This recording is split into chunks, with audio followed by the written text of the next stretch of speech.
Hi friends, പുതിയൊരു വീഡിയോയിലേക്ക് എല്ലാവരും സ്വാഗതം ചെയ്യുന്നു. ഇപ്പോൾ എൻ്റെ കൂടെ ഉള്ളത് അതിന് മുന്നേ ഞാൻ പരിചയപ്പെടുത്തിട്ട് എൻ്റെ കൂടെ ഉള്ളത് സൈമൺ ചേട്ടനാണ് അല്ലേ, OJ സേവിയർ അങ്ങനെയല്ലേ ശരിക്കും പേര്? അല്ല, ഞങ്ങൾ സൈമൺ എന്നാണ് വിളിക്കുന്നത്, അതുകൊണ്ടാണ്.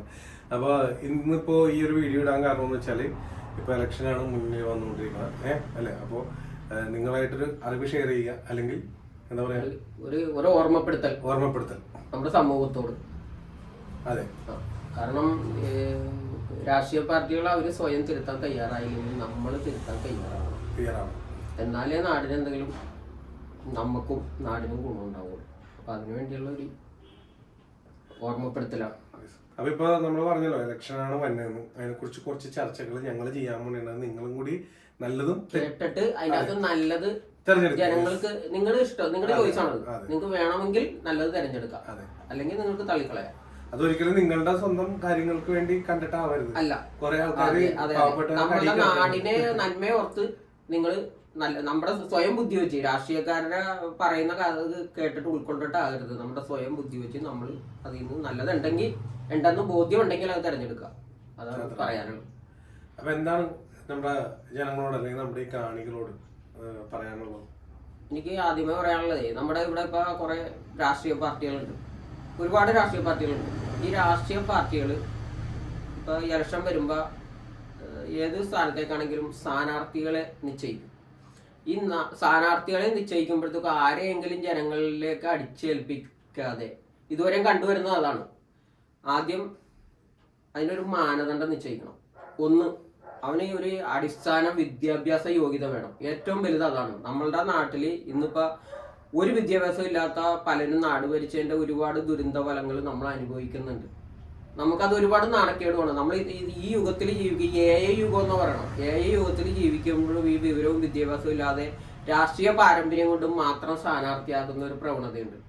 അപ്പൊ അത് ശരിയാണോ എന്ന് രാഷ്ട്രീയക്കാർ ആദ്യം തീരുമാനിക്കണം.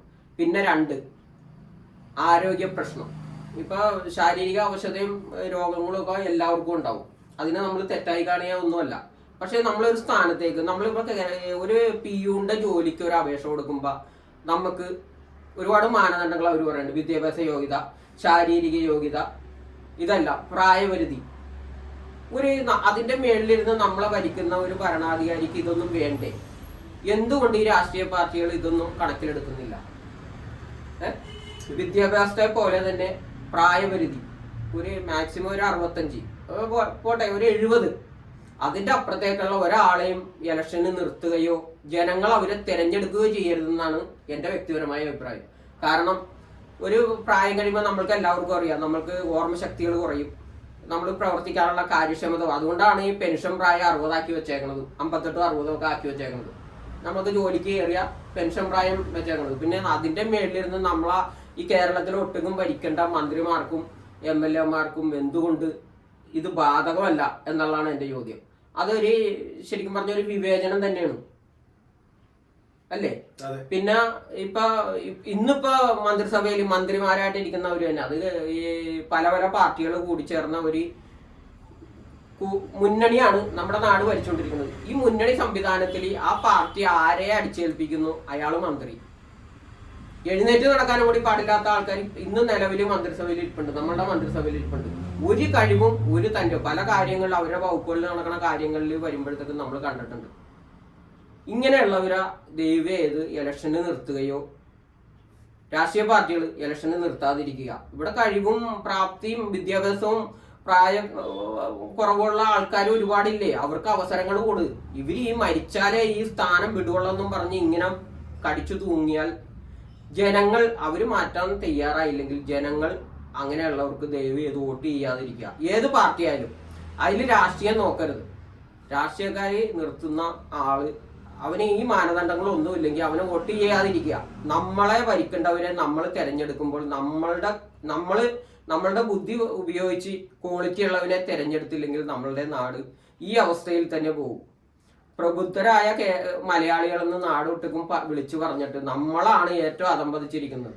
ഈ ഇന്ത്യ സംസ്ഥാനത്ത് വെച്ച് നോക്കിക്കഴിഞ്ഞാൽ നമ്മളുടെ നാട്ടിലാണ് ഏറ്റവും കൂടുതൽ ചതിയും വഞ്ചനയും ഭരണാധികാരികളിൽ നിന്ന് നടക്കുന്നത്. കാരണം നമ്മുടെ നാട്ടിലുള്ള ജനങ്ങളെ ഗിമ്മിക്കുകൾ കാണിച്ച് പറ്റിച്ച് അവർ ഭരിച്ചുകൊണ്ടിരിക്കുകയാണ്. അപ്പൊ ആ അവസ്ഥയ്ക്ക് മാറ്റം വരണമെങ്കിൽ നമ്മൾ തന്നെ നിശ്ചയിക്കണം. രാഷ്ട്രീയ പാർട്ടികൾ തിരുത്താൻ തയ്യാറായില്ലെങ്കിൽ ജനങ്ങൾ തിരുത്തണം. അല്ലാതെ നമ്മൾ രാഷ്ട്രീയം നോക്കിയിട്ട് അവർ ചെയ്യുന്ന എല്ലാ തോന്നിവാദത്തിനും കൂട്ടുനിന്ന് അതിനെ അനുകൂലിക്കരുത്. അന്ന് എനിക്ക് ജനങ്ങളോടുള്ള ഒരു പ്രത്യേക ഒരു അപേക്ഷയാണ്. ഇനിയെങ്കിലും നമ്മൾ അതിന് തയ്യാറായില്ലെങ്കിൽ ഇനി വരുന്ന കാലങ്ങളിൽ ഇതിനേക്കാൾ മോശമായിരിക്കും നമ്മുടെ അവസ്ഥ. ഇപ്പൊ തന്നെ നമ്മുടെ നാട്ടിൽ തൊഴിലില്ലായ്മയും ദാരിദ്ര്യവും എല്ലാം കൂടി വരുന്നത് ഈ ഭരണാധികാരികളുടെ കഴിവുകേടിന്റെ ഏറ്റവും വലിയ ഉദാഹരണമാണ്. അതിന് രാഷ്ട്രീയം നോക്കേണ്ട കാര്യമില്ല, രാഷ്ട്രീയമല്ല അതിൽ. കാരണം രാഷ്ട്രീയക്കാർക്ക് എന്നും അവരുടെ പാർട്ടികളുടെ നിലനിൽപ്പും ഇത് മാത്രമോ ഇതുള്ളൂ. ഇവിടെ ജനങ്ങളുടെ അടിസ്ഥാന പ്രശ്നങ്ങൾക്ക് വേണ്ടി ഒരാളും തെരുവിലിറങ്ങുകയോ ഒരു യുവജന പ്രസ്ഥാനങ്ങളോ സമരം നടത്തുകയോ ഒന്നും ചെയ്തിട്ടില്ല, ചെയ്യണില്ല. ഇപ്പൊ അവരുടെ നേതാക്കളുടെ കാര്യങ്ങൾക്ക് വേണ്ടി സമരം നടത്തുന്നു, പൊതുമുതൽ അടിച്ചു നശിപ്പിക്കുന്നു, പല കോമാളിത്തരങ്ങളും കാണിക്കുന്നു. ഇനിയെങ്കിലും ജനങ്ങൾ ഇത് തിരിച്ചറിഞ്ഞ് നമ്മൾ വോട്ട് ചെയ്ത് ജയിപ്പിക്കുമ്പോൾ ക്വാളിറ്റിയുള്ള ആളെ തിരഞ്ഞെടുക്കാൻ ശ്രമിക്കുക എന്നാണ് എനിക്ക് പറയാനുള്ള ഒരു അപേക്ഷ. ചേട്ടൻ പറഞ്ഞാല് പലപ്പോഴും നമ്മൾ എന്തെങ്കിലും ഒരു പ്രശ്നം ഉണ്ടാകുമ്പോ എതിർക്കണാണായിരുന്നു മറ്റു പാർട്ടിക്കാർ. അപ്പൊ അതൊന്നും ഇല്ലാണ്ടായി ഇവര് ചേർന്നുള്ള ഒരു പരിപാടിയാണ്. അത് ഇത് തന്നെയാണ് ഇവർ രണ്ടുപേരും ചെയ്തുകൊണ്ടിരിക്കുന്ന ഈ ഒരൊറ്റ രണ്ടുപേരല്ല, ഇവിടെ നിലവിലുള്ള എല്ലാ രാഷ്ട്രീയക്കാരും. ഇപ്പൊ 10-27 രാഷ്ട്രീയ പാർട്ടികൾ ഉണ്ടെന്ന് തോന്നുന്നു, 3 മുന്നണികളിലുമായിട്ട്. ഇവരെല്ലാവരും ഭൂരിപക്ഷവും ചെയ്തുകൊണ്ടിരിക്കുന്നത് ഇത് തന്നെയാണ്. ഇപ്പൊ ഒരു പാർട്ടിയുടെ ഒരു നേതാവ് ഉണ്ടെന്നുണ്ടെങ്കിൽ അവന് 95 വയസ്സായി. ഇപ്പൊ നമുക്ക് കാണാം ചില ആൾക്കാരൊക്കെ വിറച്ചാ നടക്കണം, മന്ത്രിമാരും ഇവരൊക്കെ. അവരെ കുറ്റം പറയല്ല, അത് മനുഷ്യന്റെ ആവശ്യതയാണ്. അത് ഏത് മനുഷ്യനും ഞാൻ നാളെ എങ്ങനെ ഇരിക്കുന്നു എനിക്ക് പറയാൻ പറ്റില്ല. പക്ഷെ അത് ആ അവസ്ഥയിൽ നമ്മളെത്തിയാൽ നമ്മൾ സ്വയം ആ സ്ഥാനത്ത് നിന്ന് പിന്മാറണം. അതാണ് ഒരു മനുഷ്യന്റെ ഇത്. അതുപോലെ ഇവിടെ ഭരണാധികാരികൾക്ക് പല തെറ്റുകൾ കൊണ്ട് പല കുഴപ്പങ്ങളും ഉണ്ടാകുന്നു. ഇപ്പൊ ഏറ്റവും കൂടുതൽ പ്രശ്നമായിട്ട് നിൽക്കുന്നത് ആരോഗ്യമേഖലയിലെ പ്രശ്നം. ഒരു കൊച്ചിന്റെ കൈ മുറിച്ച് കളയേണ്ട ഒരു അവസ്ഥ വന്നു. അതൊരു ഡോക്ടറിന്റെ അല്ലെങ്കിൽ ആ ഹോസ്പിറ്റലിന്റെ കഴിവുകേട് ശ്രദ്ധക്കുറവ് കൊണ്ട് സംഭവിച്ചതാകാം. എന്നിട്ട് ഇത് ഞങ്ങളുടെ കുഴപ്പം കൊണ്ടല്ല എന്ന് പറയലാണ് ഇവിടെ. ഇത് ഒരു തെറ്റ് പറ്റിയാൽ തെറ്റാണെന്ന് പറയാനുള്ള ആർജവവും തന്നെയാണോ ഒന്നില്ലെങ്കിൽ അത് ചെയ്ത ഡോക്ടർക്കോ അല്ലെങ്കിൽ അതിന്റെ തലപ്പത്തിരിക്കുന്നവർക്കോ അറ്റ്ലീസ്റ്റ് ആ വകുപ്പ് ഭരിക്കണം മന്ത്രിക്കെങ്കിലും വേണം. ഞാനും ഒരു മനുഷ്യനാണ്, എനിക്കാണിത് വന്നിരുന്നെങ്കിൽ ഇങ്ങനെ പെരുമാറിയാൽ മതിയോ എന്ന് ചിന്തിക്കാനുള്ള ഒരു തലച്ചോറെങ്കിലും അവർക്ക് വേണം. അതുപോലെ കത്രിയൊക്കെ ഒരു മനുഷ്യന്റെ വയറ്റിൽ ഇരുന്നിട്ട് ഒരു ഡോക്ടറിൽ നിന്ന് പ്രതികരിച്ച് നമ്മളൊക്കെ കേട്ടതല്ലേ ഈ സോഷ്യൽ മീഡിയയിലും ഒക്കെ. അതിപ്പോ 5 കൊല്ലമല്ല 50 കൊല്ലം വയറ്റിലിരുന്നാലും ഒരു കുഴപ്പം ഉണ്ടാവില്ല. അല്ല, അതാണ് ഞാൻ പറഞ്ഞത്, എന്ത് വിവരമുണ്ട്. എന്നിട്ട് അവർക്കെതിരെ അവര് തിരുത്താൻ ഇവിടെ ആ വകുപ്പ് ഭരിക്കുന്ന മന്ത്രിയോ അല്ലെങ്കിൽ ഇവരെല്ലാം സപ്പോർട്ട് ചെയ്യുന്ന രാഷ്ട്രീയ പ്രസ്ഥാനങ്ങളോ യുവജന പ്രസ്ഥാനങ്ങളോ തയ്യാറായോ? അതാണ് എനിക്ക് ചോദിക്കാനുള്ളത്. അപ്പൊ ഇവര് ആർക്ക് വേണ്ടിയാണ് ഭരിക്കണത്? ആ നാടിന്റെ ലെവൽ എവിടെ? നമ്മൾ ഇത്രയും ഉന്നതിയിലിരിക്കണ ഏരിയയാണ് ഈ പാർട്ടിയുടെ നേതാക്കള്. ഉന്നതിയിലിരിക്കണ വലിയ വലിയ നേതാക്കളൊക്കെ വന്നു നിന്നിട്ട് ആ കാര്യത്തെ കുറിച്ച് നമ്മളോട് ന്യായീകരിച്ച് നമ്മളോടല്ല പത്രങ്ങൾ വഴിയാണല്ലോ നമ്മൾക്ക് മെസ്സേജ് പത്രക്കാരോടും ഒക്കെ ചോദിക്കുമ്പോഴത്തേക്കും ഇതിനെല്ലാം എന്ത് പ്രശ്നത്തിനും രാഷ്ട്രീയമായ അല്ലാതെ ഇവർക്കൊന്നും കാണാൻ പറ്റില്ല. മാനുഷികമായ ഒരു ഇതോടെ ഇങ്ങനെയുള്ള പ്രശ്നങ്ങളെ കാണാനും തെറ്റുപറ്റാത്ത മനുഷ്യരില്ല. ഏറ്റവും വലുതും മനുഷ്യന് തെറ്റുപറ്റിയല്ലേ, എനിക്കത് തെറ്റുപറ്റി, ഞാനത് തിരുത്താൻ ശ്രമിക്കും, അല്ലെങ്കിൽ അതിന് പരിഹാരം കാണാൻ ശ്രദ്ധിക്കും. അല്ലാതെ അത് പരാതി കൊടുത്തവരെ ആക്ഷേപിച്ച് അപമാനിച്ച് അവര് വേറെ പാർട്ടിയാണ്, ജാതിയാണ്. ഇപ്പൊ ജാതിയും ഇതുമാണ് ഏറ്റവും വലുത്. അവരുടെ കുലം ഏതാണ്, അവരുടെ കാരണന്മാര് മുമ്പ് എവിടെ പ്രവർത്തിച്ചിരുന്നത്, ഇതൊക്കെ തപ്പിയെടുത്തിട്ട് അത് പറഞ്ഞ് അവരെ ആക്ഷേപിക്കുകയാണ് ഇവിടെ നടന്നുകൊണ്ടിരിക്കുന്നത്. അല്ലാതെ ആ ചെയ്ത തെറ്റുപറ്റിയാൽ ആദ്യം ചെയ്യേണ്ടത് ഒരു കൈപ്പട പറ്റി, മാനുഷികമാണ്, തെറ്റുപറ്റും, ഇതിന് പരിഹാരം കാണും ഞങ്ങൾ, അല്ലെങ്കിൽ അതിന് പരിഹാരം കാണുക. പ്രസ്താവന നടത്തിക്കൊണ്ട് കാര്യമില്ല, പരിഹാരം കണ്ടെത്തി അതിന് എന്താണ് ചെയ്യാൻ പറ്റണമെന്ന് വെച്ചാൽ ചെയ്തു കൊടുക്കുക. അതാണ് നമ്മുടെ നാട്ടിൽ വേണ്ടത്. അതൊന്നിവിടെ ഇല്ല, ഒരാളും ഒരു രാഷ്ട്രീയ നേതാവും ചെയ്യുന്നില്ല. അതാണ് ഏറ്റവും ആദ്യം ജനങ്ങളോട് ചെയ്യേണ്ടത്. ഇത്തിരിയെങ്കിലും മനസാക്ഷി ഉണ്ടെങ്കിൽ, എൻ്റെ ഒരു അഭിപ്രായം. ശരിയാണ്. അതുപോലെ തന്നെ ഇപ്പൊ കഴിഞ്ഞ ഇലക്ഷനിൽ പല ഇടത്തും ഇപ്പോഴും ചർച്ച നടന്നുകൊണ്ടിരിക്കുന്നുണ്ട്. പലരും ഇങ്ങനെയുള്ള വീഡിയോസ് ഒക്കെ ചെയ്യാൻ പാടില്ലെന്ന് ചോദിച്ച് മെസ്സേജ് അയക്കാറുണ്ട്. അപ്പൊ അതുകൊണ്ട് അത് ഉള്ളിൽ വന്നുകൊണ്ട് തന്നെ ഈ കാൻഡിഡേറ്റ് ആയിട്ട് നിന്നവര് പല ഓഫറുകളും കൊടുത്തിട്ട് ജയിച്ചവരാണ്. ഇവരൊക്കെ എല്ലായിടത്തും അങ്ങനെയാണെന്നല്ല, പക്ഷെ ഇവരൊക്കെ എത്രത്തോളം അത് ഇപ്പൊ ഒരു 10 ഓഫർ തന്നെങ്കിൽ ഒരെണ്ണമെങ്കിലും ചെയ്താന്ന് നിങ്ങൾ ചിന്തിക്കേണ്ടതാണ്. അപ്പൊ ആരാണ് ശരിക്കും മണ്ടന്മാരായത്, അല്ലെങ്കിൽ അത് നമ്മള് സ്വയം വിലയിരുത്തുക. അപ്പൊ അതുകൊണ്ട് തന്നെ മുൻകൂട്ടി മര്യാദക്ക് ആലോചിച്ചിട്ട് വേണം അടുത്ത ഇലക്ഷനെങ്കിലും. അത് മാത്രമല്ല, ഒരു കാര്യം കൂടി നോക്കണം. നമ്മൾ കഴിഞ്ഞ 5 വർഷത്തിന് മുമ്പ് ഒരു ഇലക്ഷനിൽ ഒരു ജനപ്രതിനിധിനെ തെരഞ്ഞെടുത്ത് വിട്ടിട്ടുണ്ട്. അവന്റെ രാഷ്ട്രീയവും ഇതൊന്നും നോക്കണ്ട, നമ്മൾ തെരഞ്ഞെടുത്ത് വിട്ട ആ മണ്ഡലത്തിൽ പ്രതിനിധീകരിക്കാനുള്ള ഒരു പ്രതിനിധിയാണ്. അവന്റെ നിയമസഭയിലെ പ്രവർത്തനം എങ്ങനെയായിരുന്നു എന്ന് നമ്മൾ ആലോചിക്കണം. ഈ അവിടെ നടക്കുന്ന ചർച്ചകളിൽ ഇതിലുമൊക്കെ എന്തോരം അവൻ സജീവമായി പങ്കെടുത്തിട്ടുണ്ട്. നമ്മുടെ നാടിനു വേണ്ടി എന്താ അവിടെ സംസാരിച്ചിട്ടുണ്ട്, അല്ലെങ്കിൽ നമ്മുടെ ആ മണ്ഡലത്തിലെങ്കിലും അവന്റെ ആ പ്രവർത്തനപരമായിട്ട് എന്തൊക്കെ വികസനങ്ങൾ, നന്മകൾ, ജനങ്ങൾക്ക് ഗുണകരമാണ് എന്തൊക്കെ കാര്യങ്ങൾ ചെയ്തിട്ടുണ്ട് എന്നെങ്കിലും നോക്കിയിട്ട് അടുത്ത പ്രാവശ്യം പോയി നമ്മൾ വോട്ട് ചെയ്യണം. അല്ലാതെ കല്യാണങ്ങൾ കൂടി നടക്കലും മരണ വീട്ടിൽ പോകലും വഴികടി പോകുമ്പോൾ കൈപൊക്കി കാണിക്കലും ഒന്നും അല്ല ഒരു MLA-യുടെ MP-യുടെ ഒന്നും ദൗത്യം. അവര് ജനപ്രതിനിധികളായിട്ട് നമ്മൾ തിരഞ്ഞെടുത്ത് വിടുന്നത് അവര് ആ ചെല്ലണ സഭകളിൽ നമ്മളുടെ നാടിന്റെ നന്മയ്ക്കും ജനങ്ങളുടെ നന്മയ്ക്കും വേണ്ടി അവിടെ ചർച്ചകളിൽ പങ്കെടുക്കാനും നമ്മൾക്ക് നിയമം അനുശാസിക്കുന്ന രൂപത്തിൽ കൃത്യമായി അവിടെ പ്രവർത്തിക്കുവാനാണ്. അല്ലാതെ ഒരു സബ്മിഷൻ പോലും അവതരിപ്പിക്കാതെ 35 കൊല്ലവും 40 കൊല്ലവും ഒക്കെ MLA ആയിരുന്നവരെ നമുക്കറിയാം. നമ്മുടെ മണ്ഡലത്തെ പ്രതിനിധീകരിച്ചവരുണ്ട്. ഇവരൊക്കെ എന്തിനാണ് ഇങ്ങനെ കൊല്ലങ്ങളായിട്ട് പോണത്? അത് രാഷ്ട്രീയ പാരമ്പര്യം പറഞ്ഞ രാഷ്ട്രീയ പാരമ്പര്യം പാർട്ടി പ്രവർത്തനത്തിനേ പറ്റുള്ളൂ.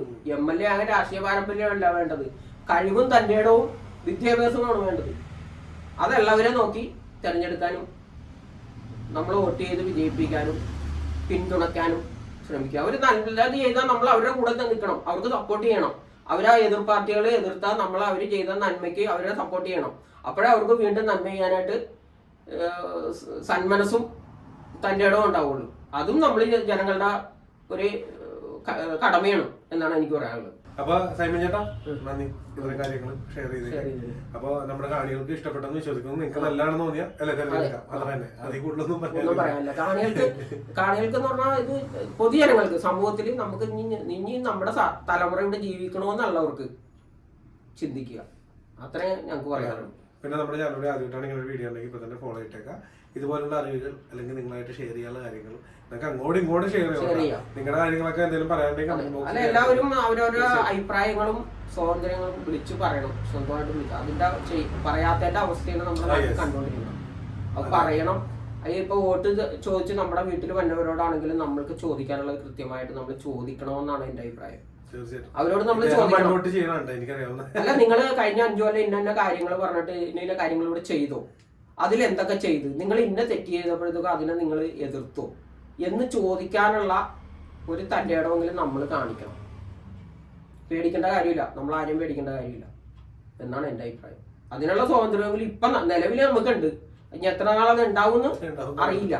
അപ്പൊ പോയിക്കൊണ്ടിരിക്കണം. ആ സ്വാതന്ത്ര്യം നമ്മുടെ കയ്യിൽ നിന്ന് പോകാതിരിക്കണമെങ്കിൽ ഇപ്പൊ നമ്മൾ പ്രതികരിക്കേണ്ട അവസ്ഥയും സമയമാണ് എന്നാണ് എനിക്ക് പറയുന്നത്. അപ്പൊ എന്തായാലും സന്തോഷം. അടുത്തൊരു വീഡിയോ ആയിട്ട് കാണാം. പിന്നെ ചാനൽ ഫോളോ ചെയ്തിട്ടേക്കാം. Next video. Thank U.